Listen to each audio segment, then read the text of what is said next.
Unfiltered opinions. Sometimes you have ideas and you're not quite sure why. You secure the bag. Sometimes you meet people and realize there's probably a reason why you stayed in touch. Just listen. Sometimes all the pieces just come together by themselves. I'm Jimmy Moyaha. And I'm Simon Brown. Welcome to Insider Exchange.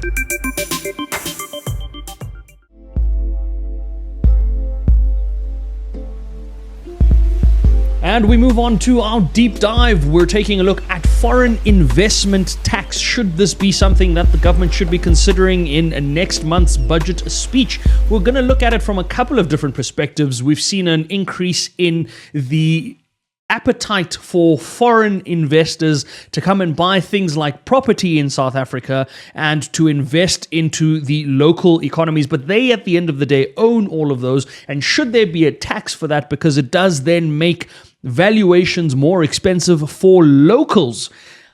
I think about Cape Town as the prime example from a property space, right? Where an investor can come in, buy 150 million rand plot of land in Clifton in the most comfortable fashion ever. But what that's done is now the whole of Clifton is now unaffordable for South Africans, right? And that's not just the Clifton part of it. I mean, just in general, investors coming in, buying up a lot of land or a lot of property at high valuations, and then for locals, it becomes more expensive. I saw something quite interesting on X, I think. They said that the average one-bedroom apartment in Joburg CBD is 150,000 Rand, whereas the average one-bedroom apartment in Cape Town is 1.3 million Rand. Yeah, granted, very different CBDs. Very different CBDs at the moment.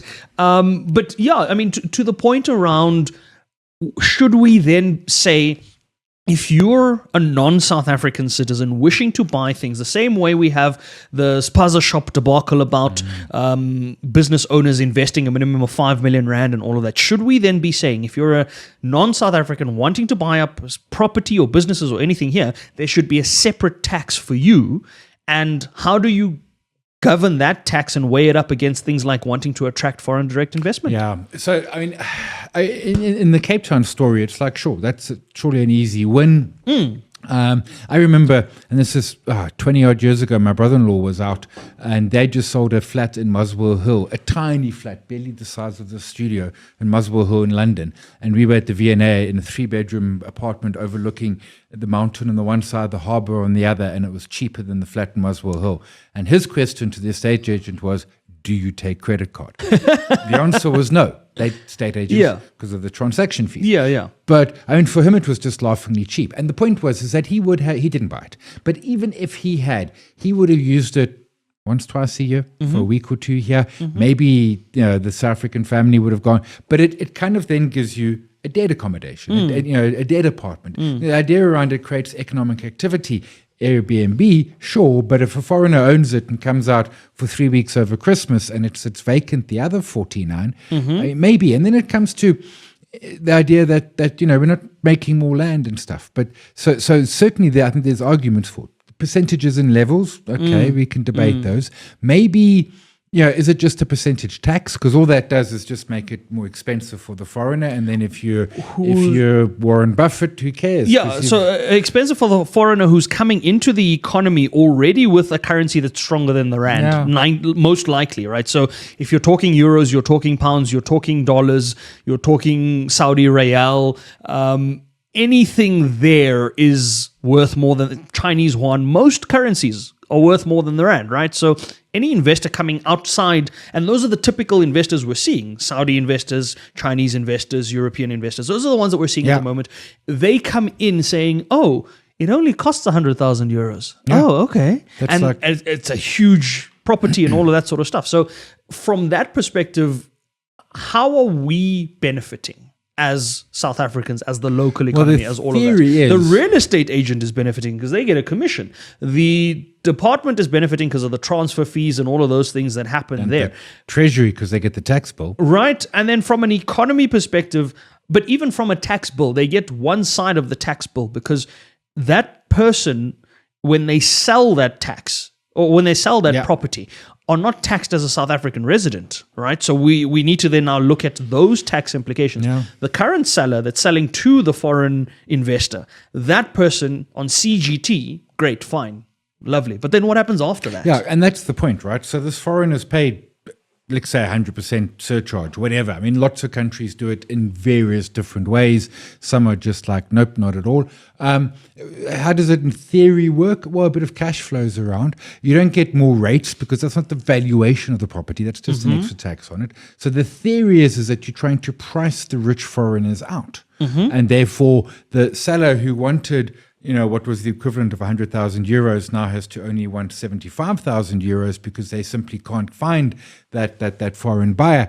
I'm not necessarily convinced by that either. All we're doing is pushing the prices up. That's it. And making it more unaffordable for the locals. And we're removing some of the rich people out of the equation. But there's another layer up there. Yeah, but so when you remove this layer of rich, you automatically start to attract this layer of rich because he or she is at that level saying, I want the price to be at least this much because from my property or for my tax write-offs or for whatever, it must be worth at least X amount. 200, 300,000 euros, that's nothing. Here. And then what about the oak who's got a place in Bryanston who can't sell because the foreigner can't afford to buy it? So, it works maybe in a bubble area like Cape Town, but the rest of the country, and now you've created this disparity between what valuations look like in certain areas, and now everything becomes unaffordable, right? So now if I'm running a business in Cape Town, I'm running a coffee shop, my rent goes up because the properties in that area cost so much. So now as a local business,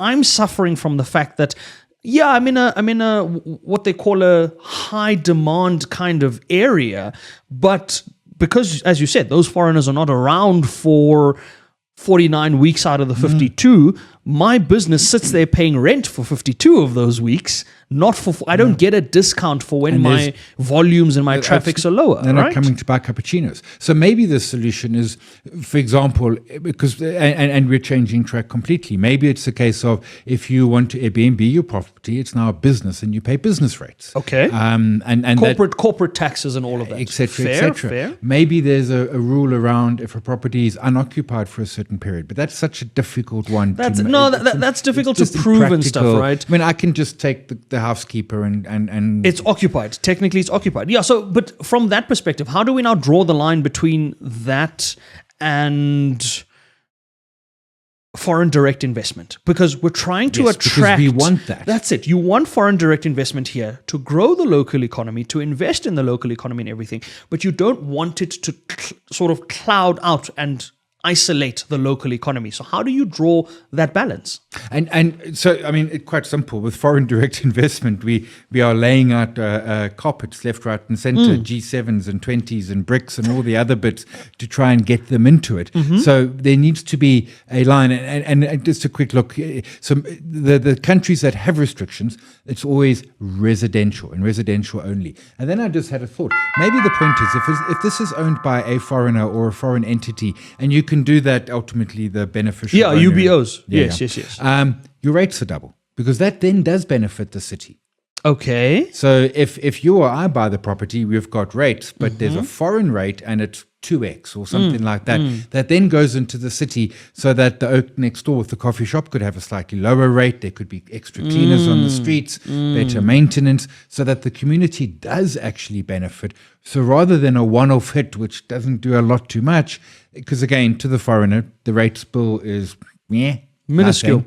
Yeah. Should we then be expanding that to other things to say, perhaps we should have a local rate and a foreign rate? So I've seen it with like tourism. You know, when you go to the Kruger, you've got how much locals pay to see the animals and then how much foreigners pay to. Should we then be expanding that to property valuations and those sorts of things? To say, if Jimmy wants to buy the property, then we're selling it at 1 million. But if someone else, but that creates a disparity now as well, right? Because what's the true value of the property? The seller's just going to say, I'm incentivized to go for the higher amount. Don't want 100% of the time, right? So how do we then create an environment where the locals are still protected and can access these things. So if I want to move down to Cape Town now, if I want to relocate to Cape Town, it is probably going to cost more to relocate to Cape Town than, well, it's definitely going to cost more to relocate to Cape Town than anywhere else in the country, first of all, right?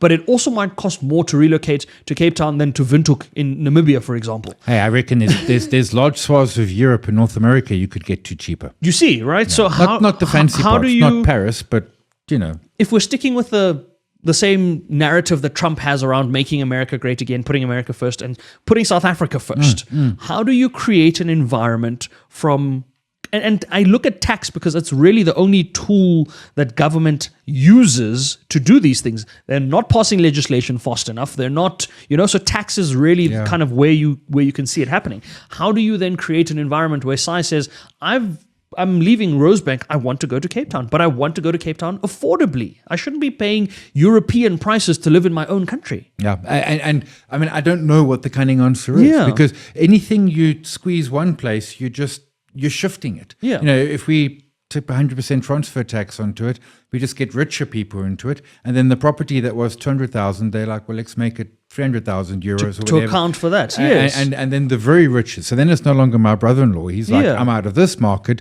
Then it's, the billionaires, not just the multimillionaires who come into it. New plan, new idea. Should we introduce, if you own a property worth a certain value or more or whatever, you are obligated to spend a certain amount of money in that economy.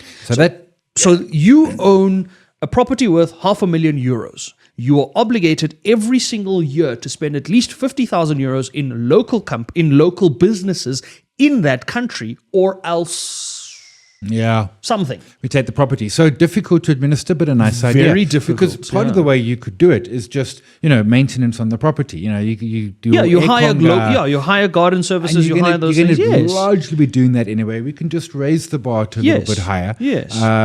But that benefits the local players. Because that's just it. Right? Putting out 100% tax is lacquer for Treasury, but great. Treasury might use that for a bailout, and then that local economy doesn't benefit. So should we then put on a spend obligation? I think would be the first country to do that. I don't know if other countries do that at all. I didn't ever come across that. I've never seen it where you're forced to do this, but at the same time, if you create that kind of environment, you run the risk of creating a situation where the South African market becomes completely unattractive, right? So people are saying we won't invest, we won't set up businesses, we won't do anything, and now capital dries up in other spaces as well. And it's the unintended consequences. I haven't verified this, but in Australia, apparently your second home is CGT free, and the idea was way back in the day just to get activity going. What happened was everyone went and bought 2, 3, 4 houses because the remaining houses were CGT free. Yeah, so I'll pay CGT on the first one. And created all sorts of shortages. That's crazy. See, so we don't want that. We definitely don't want that. But we want a situation where if you're coming into a market where there are locals want to be able to participate in that market as well. You can't create... We should get the Comcom on this, Competition Commission. Because like when Walmart buys Massmart, there's T's and C's, right? Create 200 jobs, do this, don't fire anyone, etc., etc. I mean, it is something which needs to be crafty, but not too crafty, because you've got loopholes people can then go it's going to take 12 years to get through it, and etc. and people will cheat it. But I mean, I intuitively don't have a problem that's saying, you know what, if you're making it difficult for South Africans to live in a part of their country, we're going to. You can do it. We're not going to ban it. No. But you're going to pay for it. We're absolutely not against investors and non-South Africans buying up property and investing in South Africa and all of that. That has its benefits and all of that. But understanding that if we're going to approach this from the position of wanting to protect South Africans as well, there must be some give or take, right? I mean, think back to the Cape Town scenario with it was on X a couple of weeks ago. Actually, I say a couple of weeks ago. It was on X last year, because we can say that now. And the most wanted, or one of the most wanted fugitives on the FBI's most wanted list, a lady that had, she had a coin. It was yes, one world coin. Ruja Ignatova. That lady, right? There was a $5 million bounty out for her. There was we laughed about it because South Africans we find humor in these things, right? And it was OneCoin or something. It was some scam that defrauded people of about $4 billion or whatever. But so there was this thing that happened where I remember seeing a South African skit on TikTok. Someone was like, "Guys, we're South African. Let's work together. We can split the money." No, hey, $5 million. Do you know what I mean? I was like, that's over 100 million rand or close to 100 million rand. I was like, that makes sense for South Africans. But here's the thing. That person has been rumored to be hiding out in Cape Town. Yeah. Now, if someone is wanted and the price for them being wanted is $5 million, understand that that person is worth significantly more than that $5 million to start with, which therefore means that they can afford things that are more than that $5 million. I mean, if you've scammed people allegedly of hey, we don't know, hey? Allegedly of $4 billion, right? Assume allegedly 2 of that billion is yours in personal net worth. Now you're going to say to that same person who's worth $2 billion that, hey, you now rank amongst the top, at 2 billion, you're probably the top 4 or 5 people in the country in terms of net worth, right? So you're slightly above Dr. Christo Visa, possibly around Michael Leroux's levels, founder of Capitec. Patrice Motsepe is around there. Motsepe is probably around the $3-4 billion mark, right? So you're not poor by South African standards, right? If you're going to say to that person, "Oh, we're just going to charge you 10 million rand for this house in Cape Town," that's not going to matter to them, right? So what is how do we balance that scale out, right? We want someone of that caliber to come and invest in South Africa to the extent that they're like, "Oh, maybe it's worth relocating to South Africa," because then that person is permanently contributing towards South Africa. So is there not? Are we not coming at this from the wrong direction? Why don't we just build some high-rise buildings on the foreshore? Okay, and then? Because it creates accommodation. Okay. So the trick is it's supply and demand, right? Lots of demand for Cape Town. Beautiful place. Off there on Wednesday, looking forward. But can't afford it, so we... coming back at some point. Coming back. But if there was more accommodation available, I don't know, where that 150 million rand Clifton thing was, we'll build a 40-story building and put... But you can't. Flats in. You can't, because now the people that have bought next to that building and around that area of land are saying you're devaluing our property, right? So now you've got existing homeowners that do live there that say we don't want those kinds of buildings here. So that's something the city will have to debate. You must go down the homeowners associations in the US. Yo, I hear you, and I get what they're saying. They're saying, look, my place is worth X, and if you put 100 apartments in next door, it's worth less than X. Yeah. I'm like, yeah. But okay, so how do you? But now, how do you do that, right? So how do you say there's 100 million rand property in Clifton Beach, and then there's people in Khayelitsha that don't have running water? Well, same city. But probably, you know what I mean? So it comes to part of that, which comes to the whole idea around mixed use. And there's actually, and I'm going to go look at it when I'm there now, just down by Mooley Point, where the city has said this is land we're going to build housing for low-income individuals. Now, there's a debate what that low income for a family is. The argument is it's been put too high. But at the V&A, where the Ranyazig market is, there was a very low income, very small sort of little building built for folks to live there. Because I agree with you, it's not just you and I who want to live in Cape Town. It's the person who lives in Khayelitsha and has to leave their leaking shack and catch a taxi into work because they work in CBD. If you're living at the V&A, where do you want to live? You want to live at the V&A. If people can live in Rosebank and work in Rosebank, why can't we do the same for people in Khayelitsha, in Cape Town that go? You know what I mean? So protecting the locals, but at the same time, the existing homeowners are going to be like, nope, not on my watch. So how do you draw that balance? How do you then say we welcome, because we welcome investment into the country at all angles, right? But that investment must also not be investment that excludes South Africans, because then we're just going to keep perpetuating the unemployment crisis that we have and the problems that we have, right? So in addressing our underlying problems, those are the things we need to look at to say, yeah, it's all good and well to say South Africa is home to X amount of billionaires or whatever it is, but if we still have a 60% youth unemployment rate, we're just perpetuating crime, because those billionaires are now going to be the victims of someone whose opportunities are not there. Yeah. So... No, And that creates a bigger problem because then they're not going to come back. And we're going to have to come back to this one. Looks like this is one of those dives that's going to need a part 2 because we don't really have the answers. We don't know.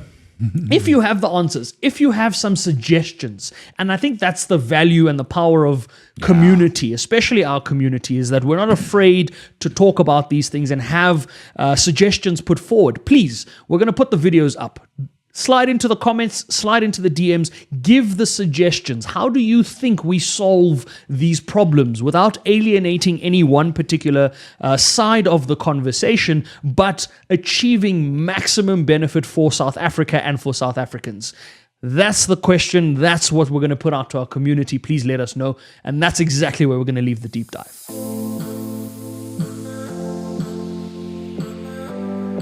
And we're wrapping things up with Investor Insights. We're going to be taking a look at our thoughts for the year, what kind of year we think we could be in for from an outlook perspective. We're going to be looking at some of the price updates. I'm particularly interested in a couple of ones that have come out recently. And then we've got a special surprise for the end of our show. We're doing something new, and it's something that we're going to be carrying into the show for the rest of the year because we thought, why not? This is the year to do it. 2020 Thrive.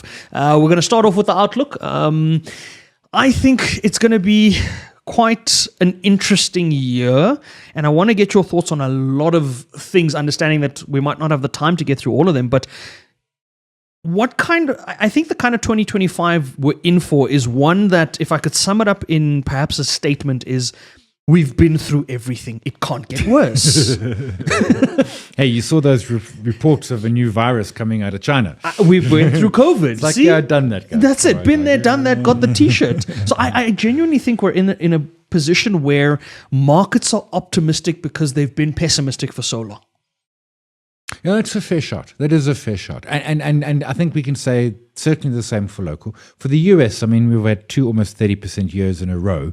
I'm a little more cautious on US markets. But I think if we look at Europe, if we look at emerging markets broadly, if we look at Asia, we look at South Africa, I think there's a sense of it's been 5 years.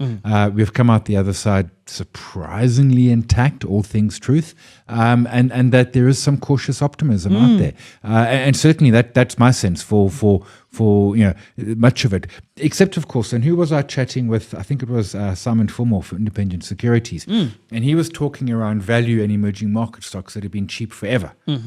Yeah, that doesn't mean that this is their day. There's no law that says after 8 years, 412 days, it's now time. The money flows, and there's a finite amount of money, although crypto disproves that. But I had an interesting conversation on that point exactly. Someone was asking me why I am bullish on South Africa, why I'm bullish on SA Inc. And I looked at it and I was like, the simple truth around it is the US has run hot, exceptionally hot. Europe is going through a mess. Markets are hesitant on China because of the regulatory impacts and the political interference and all of those sorts of things. Markets start to look for attractive returns. The US can't keep, even if Nvidia does another year where it punches out 100% gains, the rest of the US stocks might not punch out as much gains as we anticipate, right? And so investors and fund managers and asset managers, at the end of the day, they still have a mandate. And their mandate is still to deliver returns to shareholders. Yes, you might have had a good 2024. Yes, you might have had a 40% year. Great, lovely. But when your new year starts, it's almost like it resets to zero. Like you got to have another good year. You can't you got to start again. That's it. You can't just not have a year where you're like, oh, we're not performing, right? And when I look at it from that perspective, and I look at all of the geopolitical risks around the world and everything, suddenly South Africa doesn't seem like the worst place to be. The government of national unity is held. We've gotten load shedding under control. And as I say these things, you know what I mean? Transnet. But you start to look for, where can I get returns? Where can I get attractive returns? And you look at something like Sasol, which we'll get into in a moment.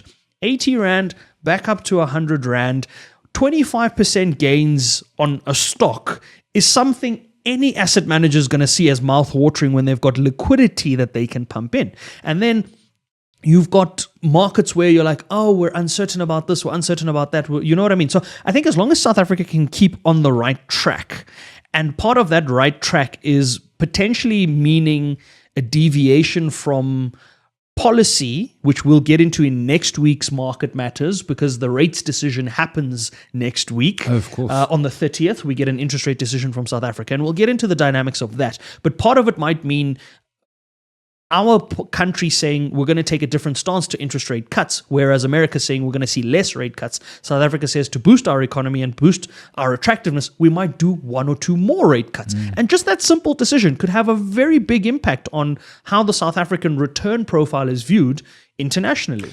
Imagine if we got off our grey list in June. And imagine if one of the rating agencies upgrades us. It would still be junk, but upgrades us to Less junk. more attractive junk. Complicated. More attractive junk. I'm with you 100%. Yeah. And but something else I hadn't thought about Sasol. When you say Sasol's up 25%, I'm like, yeah, but many of these oaks were buying $100 ago. But that doesn't matter. New year, new date. They've got a stock in their portfolio up 25% year to date, or whatever the return is. However they measure it, right? And looking at the Sasol thing, I mean, you look at, when I say where I look at the institutional money, the asset managers, Sasol's run at the moment is Morgan Stanley coming out and saying, we see a fair price target at 225 Rand. The market's like, oh, but we're only still at like 87 Rand. Now you're seeing that even international markets or international asset allocators are saying there's a lot of value there. It might not be in Sasol directly. It might be in other things as well, but there is value in SA Inc. And I'm trying to think of another one that was in a very similar situation to Sasol that I was looking at. MTN. You and I spoke about MTN. Yeah. MTN, the regulatory stuff in Nigeria, seemingly to their benefit now with all the changes that have happened there. But that stock as well, moving from 80 Rand back at 105 Rand a share, another 25% gain, 25% move. A really good technical break coming through on last week's We're close. into the start of the third week of the trading year, and you're seeing technical breaks, you're seeing bullishness.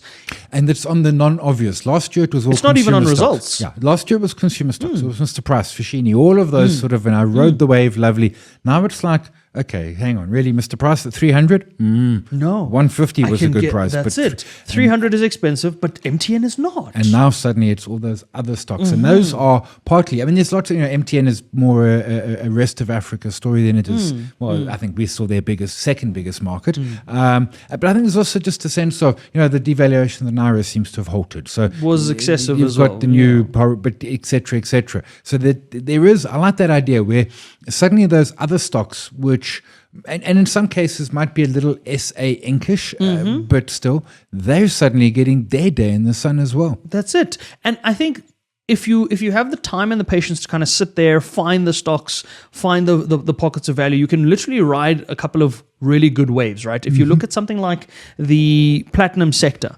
that's not going to ride out. You're not going to see these moves in 2 days, but you might. And when you do, the commodity kind of super cycle runs hard, fast, and runs like quite well when it does, right? So it has been stagnant. Nobody's denying that it's been stagnant, but it seemingly has, it looks like it's bottomed out relative to the more bad news comes in, markets are like, no, we're not creating new lows. This is an absolute kind of, this is where we're willing to call the bottom. And that's always a good thing to see, is that news is not necessarily being perceived as negatively as it was, and markets are reacting more calmly. There was a time when markets were exceptionally volatile, where one piece of news came out and everybody lost their minds, right? And I think that was off the back of pandemic stress and inflation stress and interest rate stress and Sure. stress on stress on stress.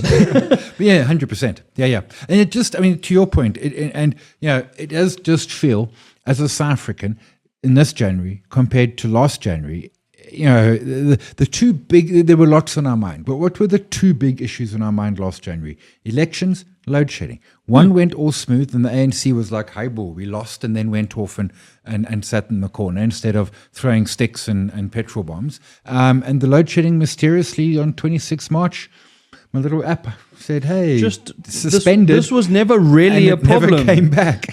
Whatever you thought was a problem for the last 16 years is now suddenly no longer a problem, right? So granted, there are some that will argue that there's been a lot of work behind the scenes and all of that stuff, but it really shows you, I think for me, when I look at that and I look at the conversation we had in our deep dive about Cape Town, when you're in Cape Town, you see for the first time possibly the full potential of South Africa as a country. Because the whole of South Africa can look like Cape Town. It's the same people. It's the same governments. Yeah. It's the same businesses. Yeah. There's no Sasol that operates in Cape Town that operates differently from a Sasol in Johannesburg, right? So it's the same economy. It's the same tax regime. We can realistically, the whole of South Africa can look like that. Correct. I don't see why it couldn't. No, it absolutely can. I was in Durban over Christmas, and I'd been there in September as well. I love Durban. It's been an absolute wreck, and I don't know that it's on the surface. It looks much better. The beachfront's always been clean, right? Keep that little strip 8 k's long, 50 yards wide. Keep it clean, easy.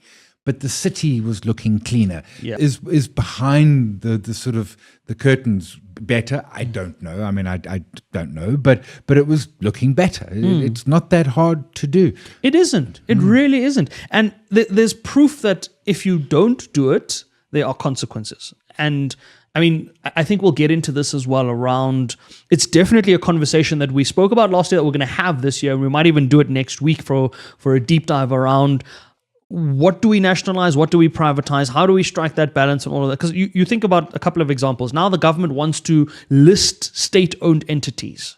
At the same time, you have a bank like Itala Bank that lost their exemption now being pushed towards liquidation. That dynamic, that conversation is a whole conversation for another day. But the point around that is to say the potential in South Africa is there. Yeah. And that potential comes with jobs. It comes with creating opportunities. It comes with reducing unemployment, right? It's just about whether or not there's a willingness to unlock that potential. And that seems to be the problem, right? The age-old problem. The abject lack of a willingness, a keenness to actually say, hang on, what do we need to do and can we do it? Because, don't get me wrong, running a country is probably a hardish job, but it's not rocket science. But putting a rocket into space, that's hard. That's it. No, unless you're Elon Musk. Apparently he does that regularly now. He does now, but he didn't initially, right? He didn't, We're that's seeing it. Jeff Bezos struggle with it. That's Calling it. the bottom on Sasol, that's hard. Running cities. Just doing the right thing. Running cities is not It's not that bad, right? So what we're going to do is we're not going to add anything to our walls at the moment. What we might look at is potentially reviewing the positioning of some of our things. I mean, we had, I remember Sai had a very strong opinion to say that we are not putting Sasol anywhere other than avoid at the moment because of what was happening with Sasol, which was a very valid viewpoint. And we had Sasol at this point, I think, moved out further down on our list. I'm trying to look through our wall of preferred picks. It wasn't, we'd moved it out of sort of where it used to be in the buy area and we'd moved it down. We might move that up now because we are more optimistic. I mean, the likes of MTN as well. Yeah. We're more optimistic around the SA story. So you might see a little different wall as we start off the new year. We might do some movements around. But going forward, we will definitely be adding to the wall. We'll definitely be looking at things differently from that perspective. And there's also some surprises coming out on the wall from the wall's perspective as well. So stay tuned for those. Let's take a look at the rest of the year, right? So we're optimistic about SA Inc. We kind of identified where some of the other areas like the US might be concerning or might start to lag or might start to slow down. But overall, are there certain sectors or certain areas that you think might perform a little bit better than others? Sure. I mean, I still like gold, which is as boring as heck. Consistency. There's nothing wrong with consistency. Yeah. There's stuff in the US. I mean, the US S&P is mightily expensive, but that's because of a handful of stocks right at the top end. If you look at sort of the mid caps and the smaller stocks in the US, I think there's still some attractiveness there. And Europe, as much as we deride Europe, I mean that Eurostoxx 50 is at all-time highs. And again, we need to remember that the market is not Main Street. The market is Wall Street or Maud Street or whatever the boulevard in Paris, whatever we call it, or et cetera, et cetera. And I think, and as to your earlier point, I mean, it's not just South Africa has its own unique challenges, but the world's had a tough time of it. COVID, worries, high inflation, high interest rates, worries around recession. Wars everywhere. One less war to worry about. Trump apparently will end the next one before this releases. Didn't he said first day of office, Ukraine would all be good? I don't know. But He said a lot of things. I can't help thinking that just generally the world's in a better place. Yes. Of course, market valuations in the US are terrifying, and who knows what Trump's actually going to do. And he could juice the S&P, right? He cuts corporate tax to 15%. I mean, long term, that's bad, but short term, even that juices it. But I'm liking EMs. I'm particularly liking EMs. I'm particularly liking gold. And I think my sort of long shot bet would be resources, just more broadly. I mean, we've seen oil running. PGMs are still going nowhere, but at some point they will move at they some will point. move. Yeah. We've got gold moving. We've even had iron ore picking up a little bit. And in fact, my watch list of commodities is actually looking moderately pretty so far year to date, considering it's not many days into the year. We've got copper up 8%, so is crude, so is Brent natural gas. Palladium, platinum, they're up 6%, although they're looking ugly. Aluminium and nickel both up 5%. Maybe we start getting some move happening there. When I think about the US picture, and I mean, obviously that picture looks very different now with everything that's happened, right? I feel like because valuations have been so propped up in the US, that you've created one of two scenarios. One where if you keep propping up, then the eventual retracement or fallback or pullback is going to be that much steeper than what it is now, right? On the other side of it, if you start to see the slowdown, you see people move out of that space immediately, you get the reset, and then you can kind of continue off. So in either respect, I almost don't want... It's like when we were talking about it last year around trying to call the bottom on things. Here in the US, you're trying to call the top. Yeah. And that's equally as dangerous as trying to call the bottom, whereas you can just go for a slightly less risky approach and say, the bottom's been called already, let's just move with that, right? Yeah. The work's been done. We've seen where valuations will not go below for the time being. And you almost get the sense that the risk you're taking on that is less than the risk you'd be taking trying to call the top. That being said, I know people will not stay out of US markets purely because of the liquidity and... But then that Richmond update, man, told you that the Americans aren't as poor as they all said. Turns out neither are the Chinese, apparently. Right? So that's the other thing is... You look at that Richmond update and you look at luxury updates and you look at what happened to luxury stocks as well. And it's for that reason that we put Richmond in our blue chip section from day one. It was we knew, we didn't expect the update to be that good. I didn't expect 15% growth per quarter. Like I really didn't. But that's what the value starts to look like. For me, the value starts to look like, okay, which markets have been the most depressed? And South Africa sits quite comfortably in that space, and our companies are not bad companies.